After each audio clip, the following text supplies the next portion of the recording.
Olá, eu sou a Rosa. Estamos aqui outra vez para mais um estudo do nosso Meditando. Hoje vamos falar um pouco sobre o caráter e os atributos de Deus. Se você não é inscrito, já se inscreva no canal, ativa aí o sininho para receber todas as notificações e também não esqueça de dar o seu like. Então vamos aí ao nosso estudo de hoje.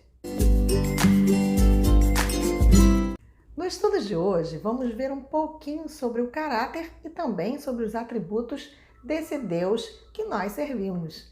E em 1 João 4,8, fala de uma das características mais importantes desse Deus.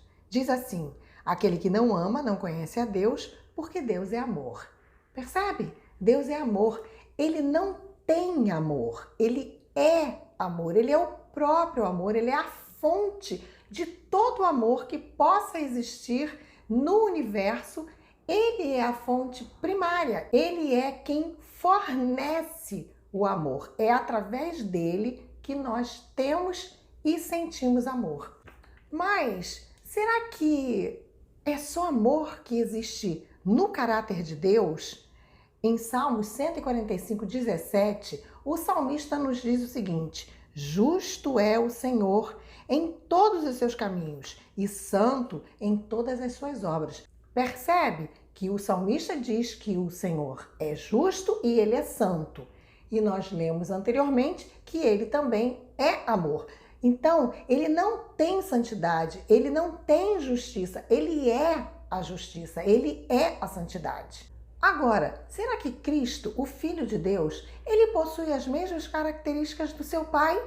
Em Atos 2,27, nós lemos o seguinte: não permitirás que o teu santo veja a corrupção.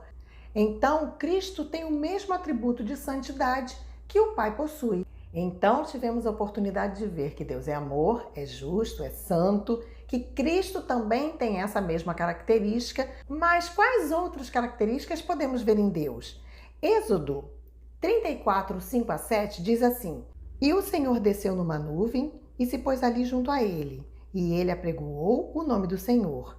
Passando, pois, o Senhor perante a sua face, clamou: Jeová, o Senhor, Deus misericordioso e piedoso, tardio em iras e grande em beneficência e verdade, que guarda a beneficência em milhares, que perdoa a iniquidade e a transgressão e o pecado, e que ao culpado não tem por inocente. Veja quantas características aqui podemos ver em Deus: misericordioso, piedoso, tardio em se irar, grande em beneficência, guarda a beneficência de milhares, perdoa a iniquidade, a transgressão e o pecado. Porém, como nós vimos anteriormente, onde diz que Deus é justo, aqui nesse verso diz que ele não tem por inocente aquele que é culpado. Ou seja, Deus não confunde as coisas. Muitas vezes nós confundimos. Achamos que a pessoa é inocente quando ela é culpada, ou achamos que é culpada quando é inocente, mas aqui diz que Deus não faz esse tipo de confusão. Ele sabe exatamente quem é culpado e ele sabe exatamente quem é inocente. E aqui também, em Deuteronômio 7:9, fala uma característica maravilhosa do nosso Deus. Diz assim: saberás, pois, que o Senhor teu Deus é Deus, o Deus fiel, que guarda o conserto e a misericórdia até 1000 gerações aos que amam e guardam os seus mandamentos. Ou seja, ele perpetua as suas misericórdias. Isso é maravilhoso. Nós, como pais, nós temos a possibilidade de, através das nossas vidas retas, coerentes, nós temos a oportunidade de perpetuar as bênçãos de Deus para os nossos filhos, para os nossos netos, bisnetos, para as nossas gerações futuras. Por isso é tão importante que tenhamos uma vida correta, uma vida na presença de Deus, para que possamos transmitir para as nossas gerações as bênçãos de Deus. E aqui, em Deuteronômio 32:4, vemos alguma coisa muito importante. Diz assim: ele é a rocha, cuja obra é perfeita, porque todos os seus caminhos juízos são. Deus é a verdade, não há nele injustiça, justo e reto é. Então, não existe injustiça em Deus.